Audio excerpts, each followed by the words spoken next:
Hey, good morning. Bumili ko ng pataba tsaka ito yung fungicide natin para sa talong. Yeah.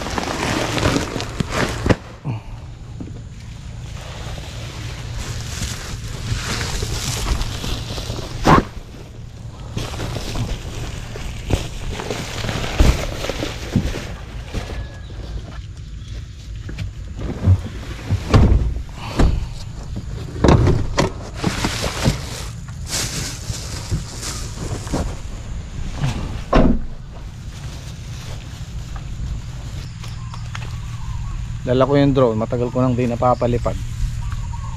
Tingnan natin itsura ng farm sa taas ngayon. Busy yung gym squad eh. Napakuha ko sana yung pataba kasi hindi ko na madidiretso yung sasakyan dito. Wala tayong mamani-obrahan.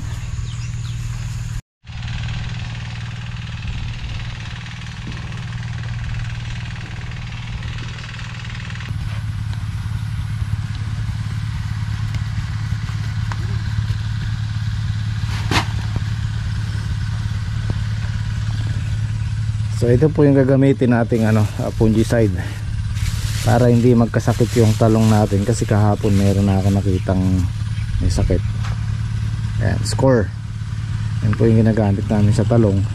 Pwede rin yan sa ay nakalagay naman dyan fungicide for control of disease, mango, rice, string beans, eggplant, tomato, cabbage, tsaka yung sibuyas, asparagus, siyempre mga gulay. Pwede rin po nating i-spray yun, pwedeng idilig, mas mainam yung dilig. Tapos bumili ko ng nitrogen tsaka potassium, phosphorus pala. Ayan, 1620. Pinaghalo ko na yung nitrogen tsaka phosphorus. Hindi pa natin kailangan yung potassium ngayon. Pag namumunga na, tsaka tayo maglalagay ng potassium. Bali 1,500. Tapos yung score natin 750. Ang gagawin natin, paghahaluin natin to, tunawin natin sa timba, tsaka yung fungicide ididilig natin, kasi nakita ko yung nagsisimula yung sa talong, sa ugat. So kailangan natin idilig. Ano ulamin natin, kuya? Ha? Isda.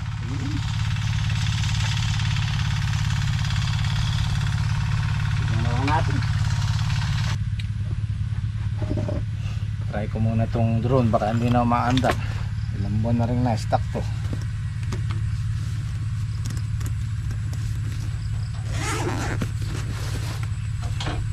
Pero bago yon, papakita ko muna sa inyo yung shot nung bago-bago pa lang kami dito.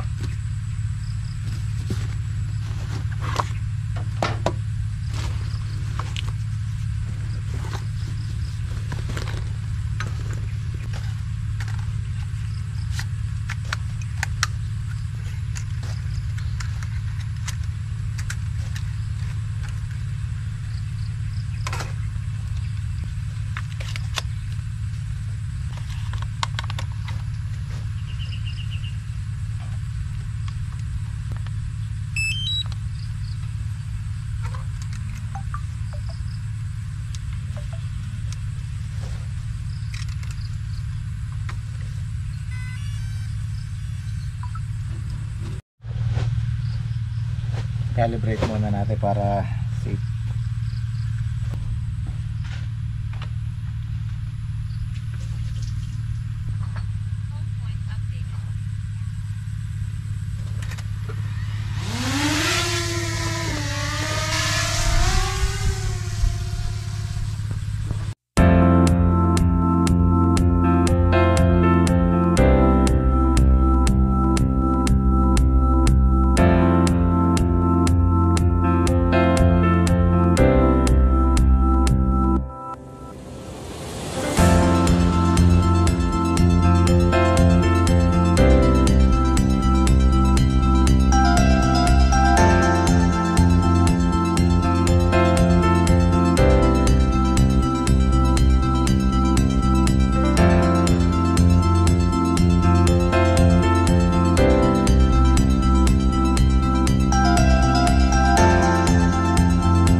So yun po yung ano, before and after natin dito sa farm 2.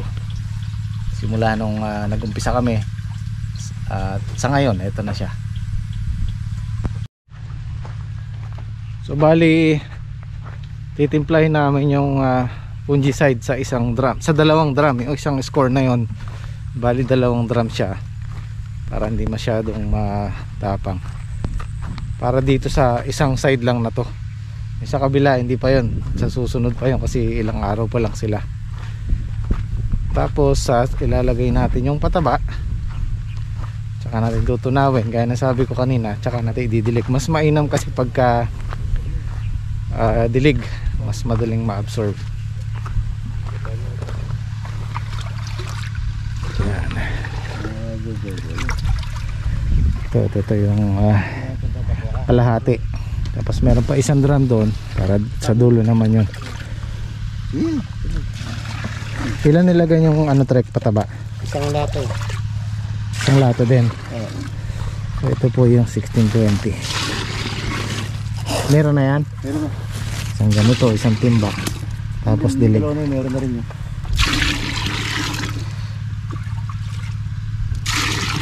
Ba't hinati mo kaya? Hindi pa. Linagyan ko lang muna. Ito yung... Oo. Kala ko ito ilalagyan. Hindi. Okay. Nandiyo mo yun. Tulok. Pasandal ko. Bali ano po yung ginamit natin pataba? 16% ng nitrogen at saka 20% ng phosphorus. Dapat meron kayong panghalo yung kahoy.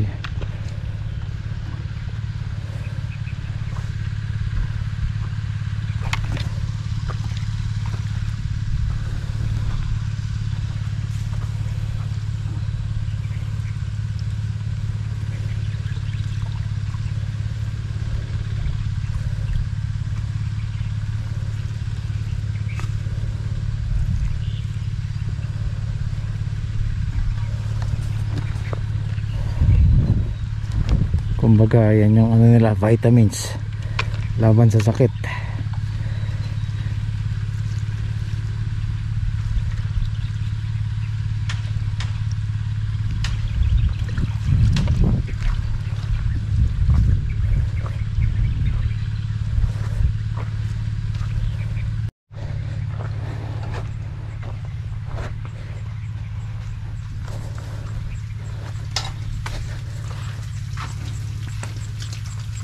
Meron pang tirang ulam kahapon.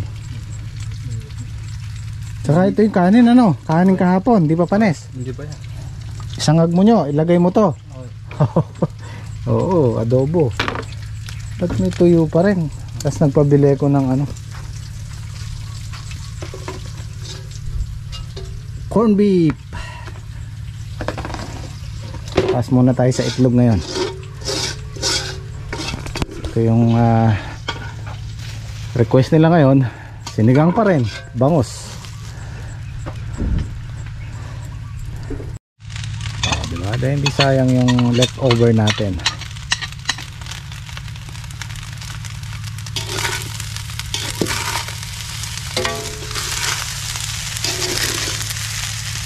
Saupan with adobo, siniga, ano tawag niyan? Sinangag. Sinanglay na may adobo.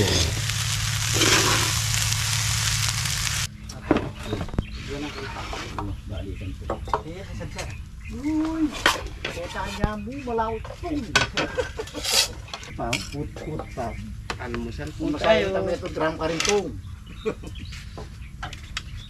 Yung may bukal lining ba naman gina? Hindi pa. Nakong pa yan. Malamig yung nakuha ko.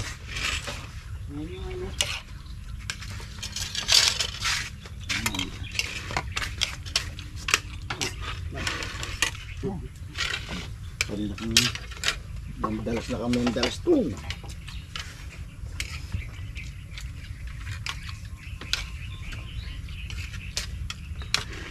Ay, Tingin na dyan nyo. Galunggulan eh. kaliwag. Wala yung ano. Ito pala siya mix nga. Nalagyan ng ano. Adobo. Ay, Wala nga. hindi na ano. Nung tawag din sa downer eh. ng Papaya. laurel. Laurel. Yung laurel Sinama niya yung ano, adobo, yung tira Kaya kahapon. pala nagka-laurel.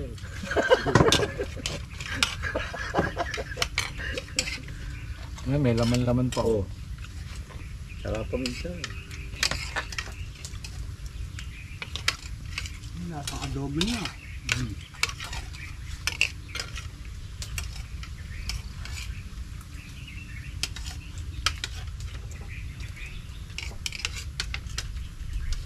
Kukulangan lang siguro konti lang.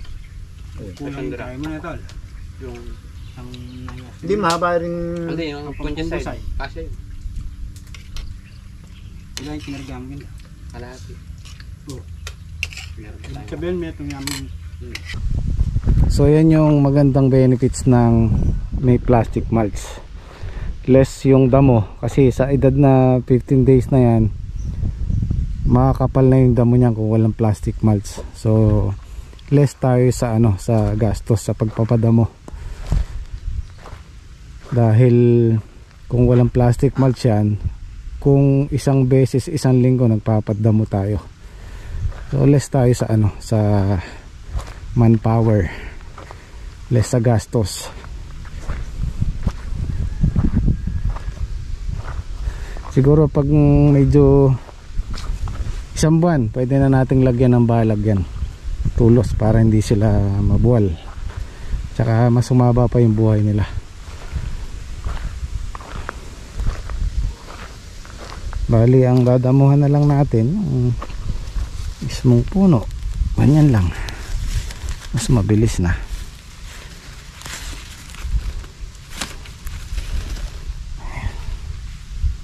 Naman tayo nakikitang ayun, meron silang ano, kailangan yata ma-sprayan ulit mamayang hapon. Merong white flies. Ito, dahil nauna nating itinanim to, yan ang ganda ng ano, ganda ng tubo, ganda ng dahon.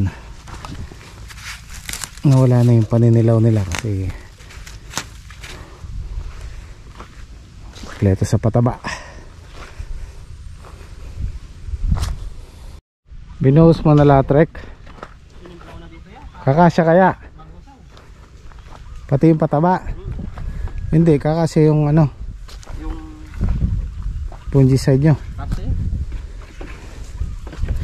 Isang drum na lang siguro.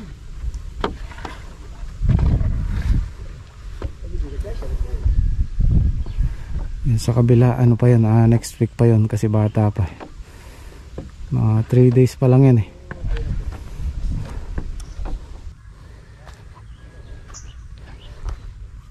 Ayan, magpo 4 days pa lang yan. Pero nadiligan na namin ng calcium yan. Dali next week natin lalagyan ng pataba ulit. Tsaka fungicide. Fungicide di pa rin nalagyan yan. Tapos naisingit na namin yung siling panigang dito. Ano lang po yan, giveaway. Bali bigay ni kasidling sa atin 4 na tray na panigang, siling panigang, giveaway dito sa 40 talong na in order natin. Ayan, bali 2 tudling sila. Tapos ito yung sobrang talong namin. Bali ano yan, 38 na tray ang pumasok. Yung 2 tray pang backup lang. Ayan, ito walang plastic mulch, tingnan nyo, kapal na ng damo. 3 days pa lang mahigit. Malaking menos din kung iisipin natin magastos ang plastic mulch. Hindi, mas magastos yung nagpapadamo, yung magdadagdag ka ng tao. Ito, isang beses mo lang bibilin, buong crop na magagamit mo. Pero pag walang plastic mulch, buong crop nagpapadamo ka. So kung kukwentahin mo, mas malaki talaga pagka walang plastic mulch. Pero depende rin pagka mas ano kasi yan, pag tag-ulan mas gamitin. Pero pag tag-araw pwede namang hindi, kasi ang diskarte dyan pagka tag-araw, lalo na pag maliliit na ganyan pa yung gulay, huwag natin babasain ng buo yung lupa. Ang didiligan natin yung mismong tudling lang para hindi sumabay yung damo. Usually kami pag tag-araw, madalang kaming gumamit ng plastic mulch, pero pag tag-ulan, yan, mas kailangan yan.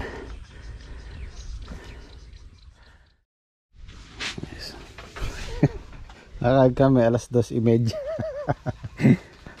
Nakatulog kami. Busog pa dun sa almusal eh.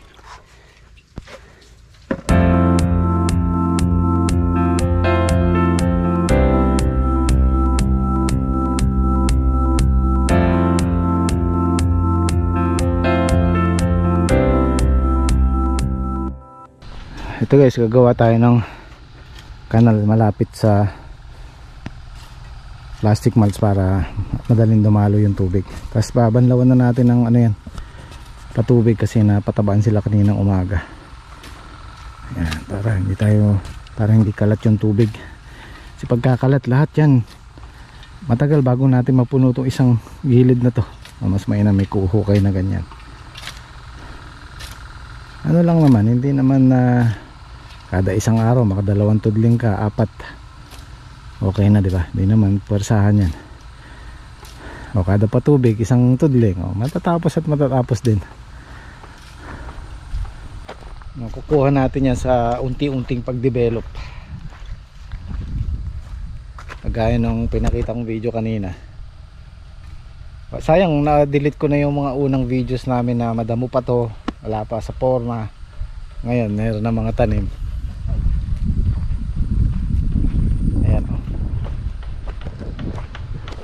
Ibig sabihin, dyan na lang yung tubig sa gilid.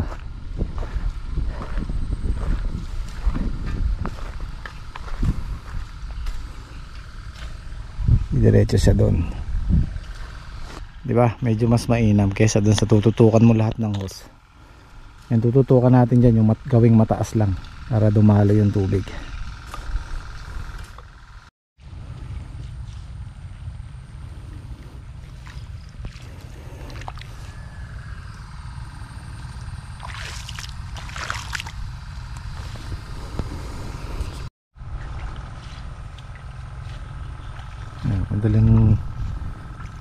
Madaling dumalaw yung tubig.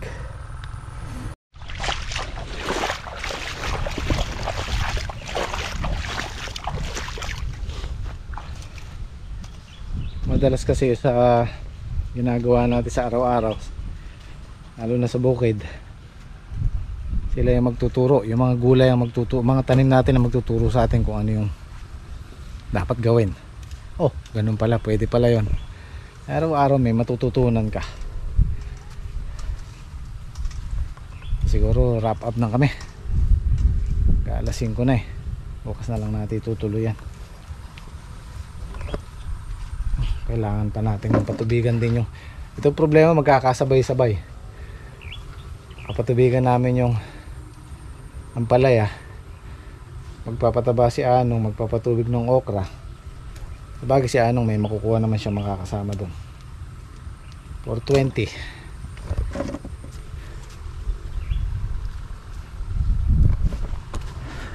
Tapusin na lang namin to isang tudling.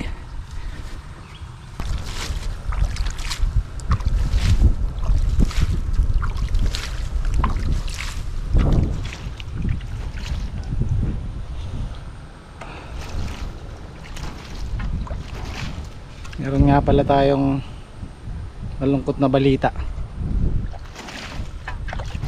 Isa sa mga kasamahan natin, kaibigan, kasamahang farmer, pumanaw po kahapon. Kaya nakikiramay po kami kasama ng buong gym squad sa Dayaw family. Kung maalala nyo po yung vlog naming lumusok kami sa ilog, nang isda kami kasama si paring Ray, sila paring Reggie, paring Ronald. Kasama po siya doon. Siya po yung may hawak na dala na tawa ng tawa. Nabigla lang din ako kasi dinalita sa akin kaninang umaga. Nang balita ko, inabutan daw siya sa farm. papataba din yata o papatubig.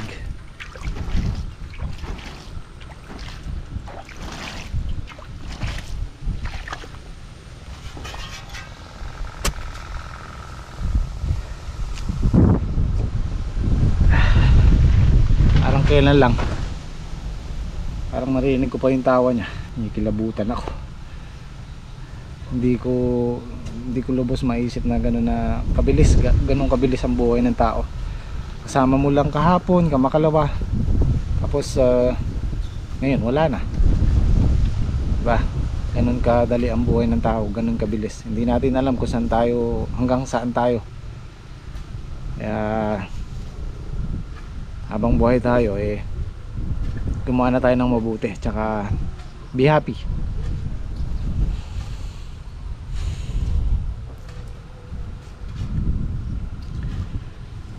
Siya po si Jerwin Dayaw. Yan, paalam kaibigan, mamimiss ka namin.